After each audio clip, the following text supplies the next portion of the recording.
Hallelujah, praise the Lord. கர்த்தர் உங்களை ஆசீர்வதிப்பாராக. இப்பொழுதும் நாம் 5வது முத்திரையை பார்க்க போகிறோம். வெளிப்படுத்தல் 6ஆம் அதிகாரம் 9-11 வசனங்களை வாசிக்க கேட்போம். அவர் 5ஆம் முத்திரையை உடைத்த பொழுது தேவ வசனத்தின் நிமித்தமும் தாங்கள் கொடுத்த சாட்சியின் நிமித்தமும் கொல்லப்பட்டவர்களுடைய ஆத்துமாக்களை பலிபீடத்தின் கீழே கண்டேன். அவர்கள் பரிசுத்தமும் சத்தியம் உள்ள ஆண்டவரே தேவரே, பூமியின் மேல் குடியிருக்கிறவர்களிடத்தில் எங்கள் இரத்தத்தை குறித்து எதுவரைக்கும் நியாயம் தீர்ப்பு செய்யாமலும் பழி வாங்காமலும் இருப்பீர் என்று மகா சத்தமிட்டு கூப்பிட்டார்கள். எனக்கு அன்பான தேவ பிள்ளைகளே, இந்த 5ஆம் முத்திரையை உடைக்கும் பொழுது இங்கே ஒரு ரகசியம் காணப்படுது. பலிபீடத்தின் கீழாக ஒரு காட்சியை பார்க்குறார். நிறைய ஆத்துமாக்கள் இருக்குது. ஏன் பலிபீடத்தின் கீழே அப்படின்னா பலியாக்கப்பட்டவர்கள். எப்படிப்பட்டவங்க இவங்கெல்லாம் பலியாகினாங்க என்று பார்க்கும்போது அங்கே டீட்டெயில் கொடுக்கப்பட்டிருக்கு. வசனத்தின் நிமித்தம், அதாவது ஆபேல் முதல் கொண்டு இயேசு கிறிஸ்துவின் நாட்கள் வரைக்கும் உள்ள அநேகர் வசனத்திற்காக, தேவ வார்த்தைக்காக அந்த வசனத்தில் பிரமாணத்தில் கற்பனை நின்று மரித்தார்கள்.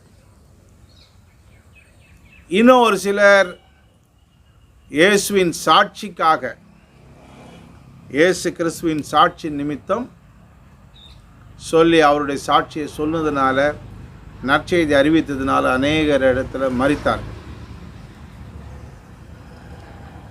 ரகசிய வருகள் எடுக்கிற வரைக்கும் யாரெல்லாம் இயேசுவின் சாட்சி நிமித்தமும் இயேசுவின் காலத்துக்கு முன்பாக யாரெல்லாம் வசனத்திற்காக வைராக்கியமாக நின்று மரித்தார்களோ இந்த 2 கூட்டத்தையும் அங்கே காணப்படுகிறது.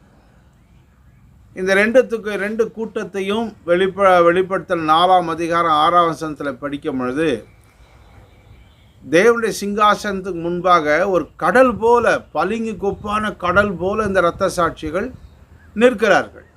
வாசிக்க கேள். அந்த சிங்காசனத்திற்கு முன்பாக பளிங்கு கொப்பான கண்ணாடி கடல் இருந்தது.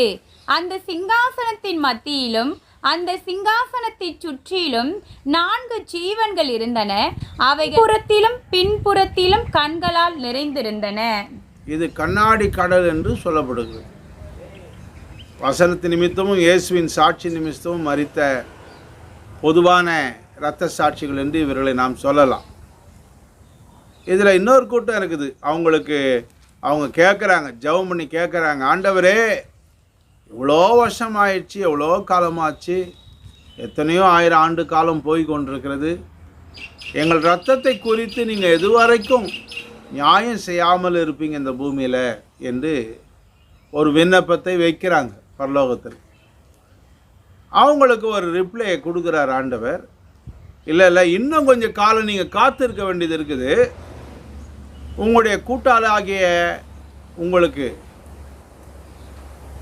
உங்களுடைய கூட்டாளியாக இருக்கக்கூடிய இன்னும் சில இரத்த சாட்சிகள் மரிக்க வேண்டியது இருக்கிறது.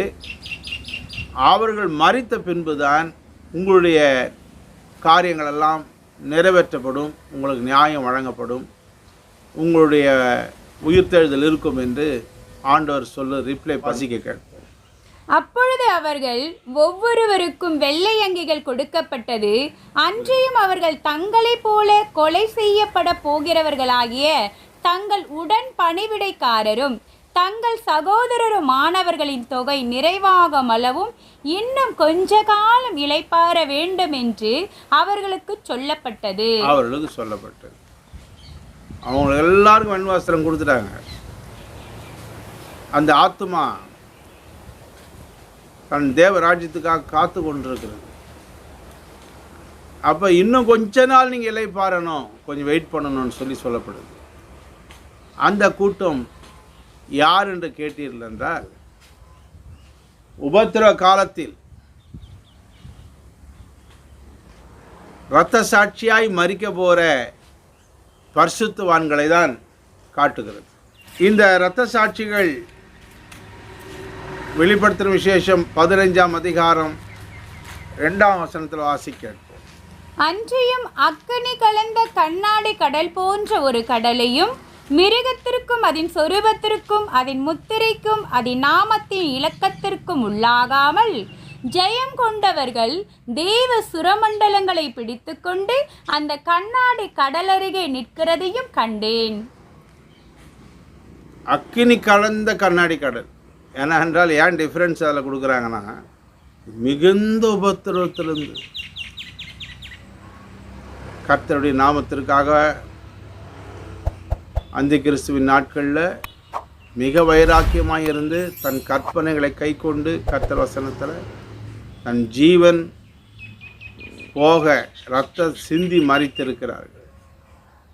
இதை யோவான் கேட்கிறார். இவங்க யார் என்று கேட்கும் போது வெளிப்படுத்தல் 7:14 விளக்கம் கொடுக்கப்படுகிறது. வாசிங்க.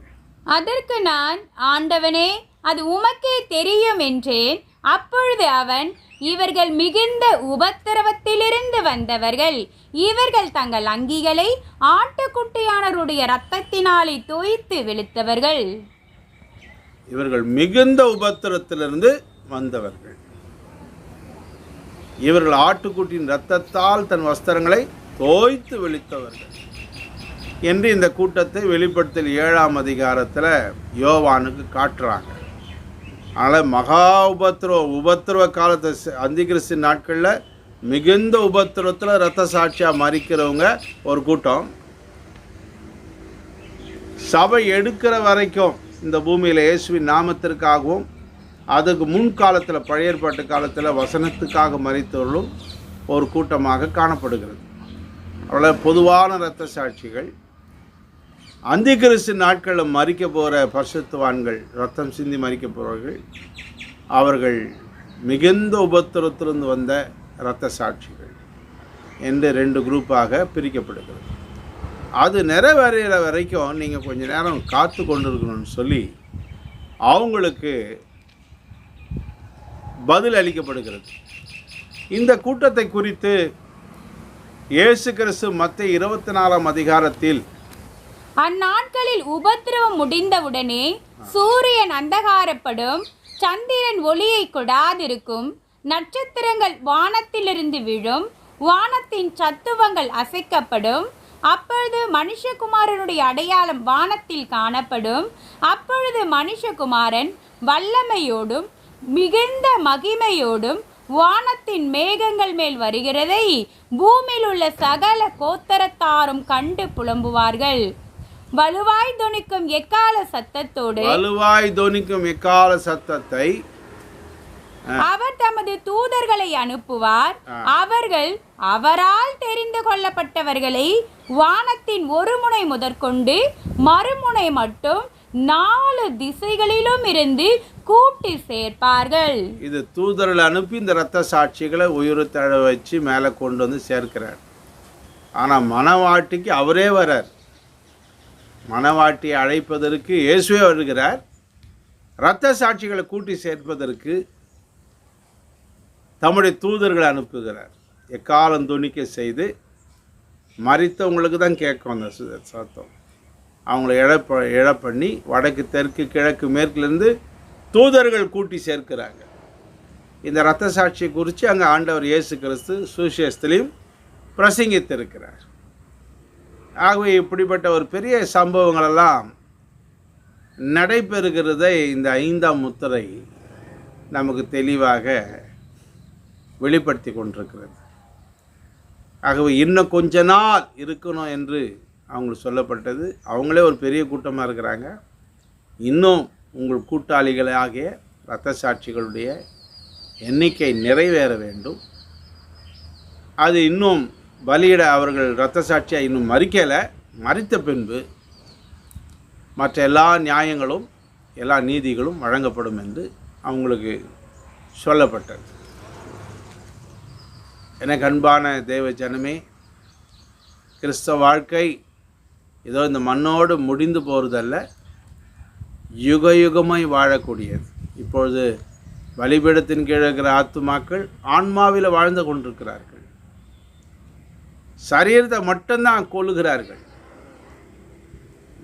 சரீரத்தை கொள்ளுவனுக்கு நீங்கள் என்ன செய்ய வேண்டாம், பயப்பட வேண்டாம். சரீரத்தையும் ஆத்துமாவையும் நரகத்தில் தள்ள வல்லவர்க்கே பயப்படுங்கள் என்று இயேசு பிரசங்கித்தார். ஆத்துமாவை கொல்ல வல்லவராயிராமல் சரீரத்தை மாத்திரம் கொல்லுகிறவர்களுக்கு நீங்கள் பயப்பட வேண்டாம். ஆத்துமாவையும் சரீரத்தையும் நரகத்திலே அழிக்க வல்லவருக்கே பயப்படுங்கள். ஹல்லேலூயா. பவுல் சொல்லும் பொழுது 2 கொரிந்தியர் 5:4, இந்த கூடாரத்திலிருந்து நாம் பாரம் சுமந்து தவிக்கிறோம். இந்த போர்வையை களைத்து போட வேண்டும் என்று விரும்பாமல் மரணமானது ஜீவனாலே விழுங்கப்படுவதற்காக போர்வை தரித்தவர்களாய் இருக்க வேண்டும் என்று விரும்புகிறோம்.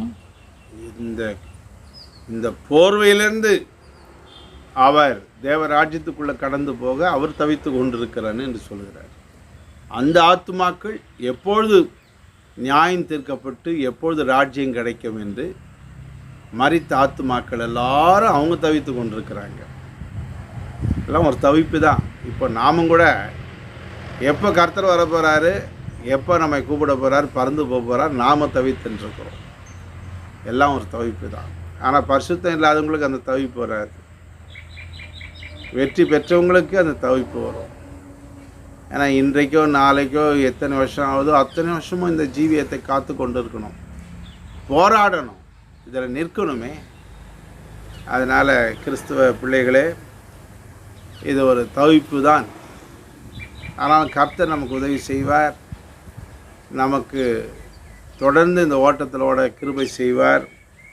அதனால் இந்த 5ஆம் முத்திரையை உடைத்து அந்த ஆத்துமாக்களுக்கு பலிபீடத்தின் கீழே இருந்த மற்ற இரத்த சாட்சிகளுக்கு உபத்திரவ கால இரத்த சாட்சிகள் உயிரடைகிற வரைக்கும் நீங்கள் காத்திருக்க வேணும். மரித்து உயிரோடு எழும்புற வரைக்கும் நீங்கள் காத்திருக்கணும்னு சொல்லி ரிப்ளே வழங்கப்பட்டிருக்கிறது. வெளிப்படுத்தல் 8:3 வாசிப்போம். வேறொரு தூதனும் வந்து தூபம் காட்டும் பொற்கலசத்தை பிடித்து பலிபீடத்தின் படியிலே நின்றான். சிங்காசனத்திற்கு முன்பாக இருந்த பொற்பீடத்தின் மேல் சகல பரிசுத்தவான்களுடைய ஜெபங்களோடும் செலுத்தும்படி மிகுந்த தூபவர்க்கம் அவனுக்கு கொடுக்கப்பட்டது. இந்த தூதன் தூபவர்க்கங்களை பிடித்து தூபபீடத்தாண்ட நிற்கிறான் என்று நாம் வாசிக்கிறோம். அப்படின்னும் பொழுது இவர்கள் எல்லாரும் அமைய போகிற புதிய வானம், புதிய பூமி, புது எருசலேம் என்ற பகுதியில் நிச்சயமாகவே இந்த இரத்த சாட்சிகள் எல்லாரும் அந்த தூபம் பீடம் இருக்கிற பரிசுத்த ஸ்தலம், மகா பரிசுத்த ஸ்தலம்தான் எருசலேம். தூப பீடம் இருக்கிற ஸ்தலம் பரிசுத்த ஸ்தலம். அமைய போகிற ராஜ்யத்தில் புதிய வானம்தான் அந்த ஸ்தலம், பிரகாரம்தான் புதிய பூமி. இவர்கள் அங்கே இடம் பெறுவார்கள் என்பதை அதிலிருந்து நாம் தெரிந்து கொள்ள முடிகிறது.